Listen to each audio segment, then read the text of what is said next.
오늘 아침 하나님께서 우리에게 주시는 말씀은 로마서 11장 25절로 27절까지의 말씀입니다. 로마서 11장 25절로 27절 말씀. 우리 같은 마음으로 주의 말씀 봉독토록 합니다. 형제들아, 너희가 스스로 지혜있다 함을 면키 위하여 이 비밀을 너희가 모르기를 내가 원치 아니하노니, 이 비밀은 이방인의 충만한 수가 들어오기까지 이스라엘의 덜어는 완악하게 된 것이라. 그리하여 온 이스라엘이 구원을 얻으리라.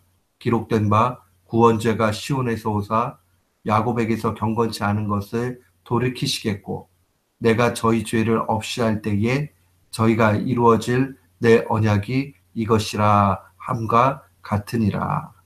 아멘. 저는 오늘 본문 말씀을 통해서 하나님의 일하심은 제한이 없다라는 제목으로 주의 말씀을 선포하도록 하겠습니다. 진리라는 것은 편견이나 오해를 허용하지 않습니다.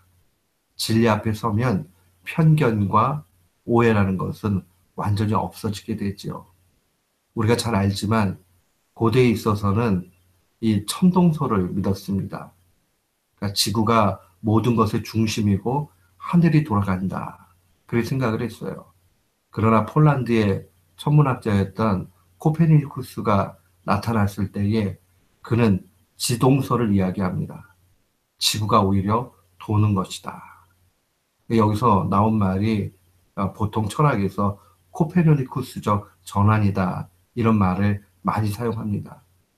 이 진리라고 믿고 있었지만은 진정한 진리가 앞에 왔을 때 그 앞에 있는 거짓은 다 사라지게 돼 있는 거죠.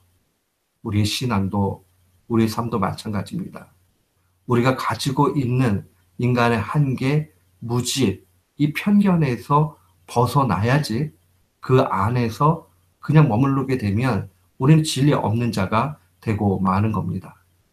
진리를 알게 되면 그러한 모든 연약함은 없어지게 됩니다. 우리가 신앙생활 한다는 것은 하나님의 진리 앞에 자신을 날마다 굴복시키는 것을 의미합니다. 우리가 신앙생활하고 예수 믿고 나아가지만은 우리가 그냥 바로 지금 그 신앙 가운데서 진리를 알고 나아가는 것은 결단코 아닙니다. 우리의 신앙생활 과정 가운데 하나님의 진리 앞에 우리를 굴복시키는 그 일들이 필요합니다. 오늘 본문 말씀은 유대인들이 가지고 있었던 편견과 오해에 대해서 바울이 코페르니쿠스적인 그러한 전환을 선포하고 있습니다. 유대인들이 가지고 있던 그 선민의식은 무엇입니까? 그건 바로 유대인들은 혈통적으로 유대인, 그러니까 태어나기를 유대인으로 태어나면 그들만이 구원을 받는다. 그리고 그들은 반드시 구원을 받는다. 라고 그렇게 생각을 했습니다. 출생이 곧 선택이다, 이런 생각을 했습니다. 그러나 성경의 진리, 하나님의 진리는 그런 것이 아니죠. 하나님의 진리는 하나님의 뜻 가운데서 만세 전에 택하신 자들이 참된 선민이라는 겁니다. 선택된 민족이라는 거죠. 결국 이 출생, 육체적인 출생이 중요한 게 아니라 영적인 이스라엘, 영적인 출생이 중요하다. 그래서 성령을 통해서 거듭나고 새롭게 된 영적 이스라엘만이 참다운 신자다 하는 것을 알려주고 있습니다. 오늘 본문은 그 내용을 아주 명확하게 보여주고 있습니다. 바울은 모든 영적인 이스라엘이 이 진리를 알아야 된다라고 그렇게 증거합니다. 오늘 본문의 25절 말씀에 보면 우리 말에는 원문 자체를 그대로 번역하다 보니 조금 중복적으로 표현된 게 있어요. 너희가 스스로 지혜 있다 함을 면키 위하여 이 비밀을 너희가 모르기를 내가 원치 않는다. 말이 좀 어려운 듯 보입니다. 근데 이 25절의 이 말씀 무엇이냐면 그 인간적인 지혜를 가지고 이거 알 수 없는 거죠. 원래는 무지하다는 얘기입니다. 그런데 이 비밀이 무지한 자에게는 나타나지 않지만은, 그러나 이 바울이 선언하면서 그 무지로부터 벗어나기를 원한다. 그리고 참된 하나님의 비밀을 알기를 원한다. 라고 그렇게 증거하는 겁니다. 한마디로 너희의 오해와 편견을 깨라는 겁니다. 그들의 오해와 편견이 무엇입니까? 그것은 바로 이 이스라엘, 육체적인 이스라엘만이 구원받는다는 거예요. 그러나 이 비밀은 25절에 나와 있는 대로 이방인의 충만한 수가 들어오기까지 이스라엘의 덜어는 완악하게 된 것이다 라고 증거합니다.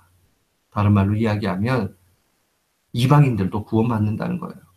바울이 지금 이야기하고 싶은 것은 너희들이 영적 이스라엘이 되어야 한다는 겁니다. 그래서 25절에 형제들아라고 이렇게 이야기하는 것은 육체적인 이스라엘, 유대인들을 가리키는 것이 아니라 유대인뿐만 아니라 이방인들 가운데서라도 하나님의 은혜 가운데 있는 모든 백성들을 의미합니다. 이 바울은 이방인도 구원받는다는 이 하나님의 진리에 대해서 계속적으로 강변하고 있습니다. 또한 26절에 보면 온 이스라엘이 구원을 얻는다. 이 단어를 하잖아요. 왜 그러느냐? 기록된 바 구약의 말씀을 가지고 옵니다.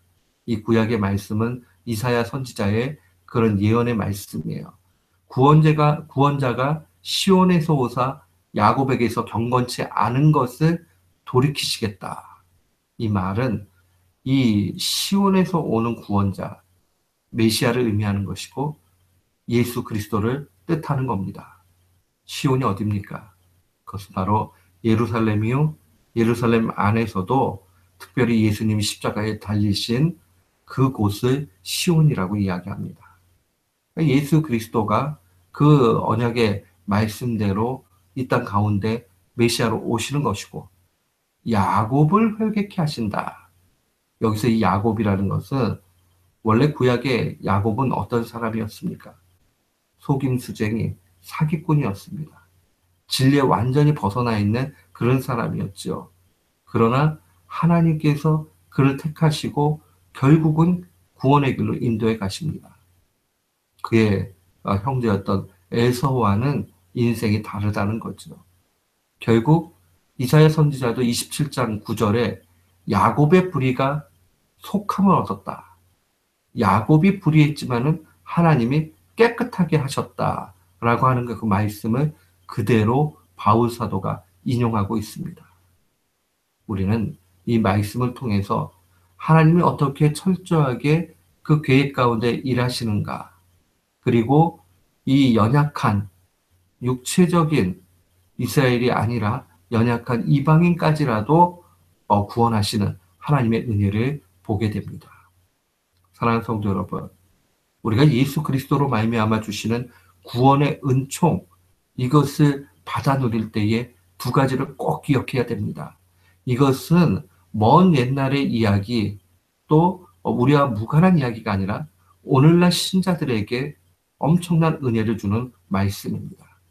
죄사함의 은총이죠. 죄사함의 은총을 가지고 있는 사람은 두 가지 사실을 꼭 붙잡아야 됩니다. 하나는 신자의 영원한 구원이 보장된다는 겁니다. 결국 하나님께서 구원하시는 거죠. 하나님께서 이방에게 구원을 허락하심과 같이 우리에게도 구원을 허락해 주시고 하나님의 신실하심이 구원을 보장한다는 겁니다.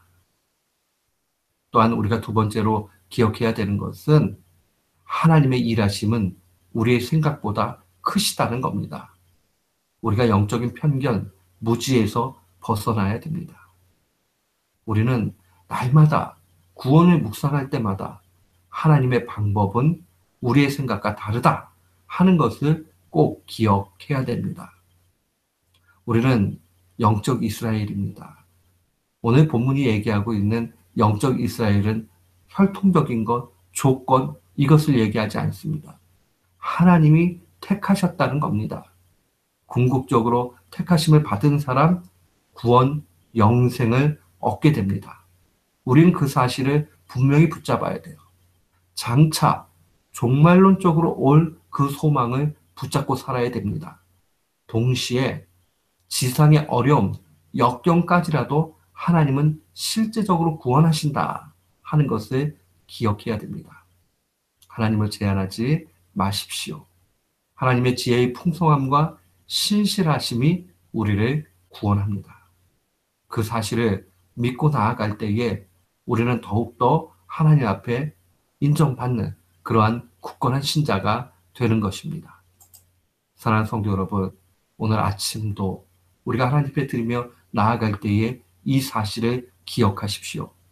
하나님의 신실하심이 우리를 결국은 구원하신다 하는 것을 꼭 기억하시기를 축원합니다. 오늘도 내일도 날마다 구원의 소망과 기쁨 가운데 승리하는 귀한 교우들 되시기를 주님의 이름으로 축원합니다. 아멘.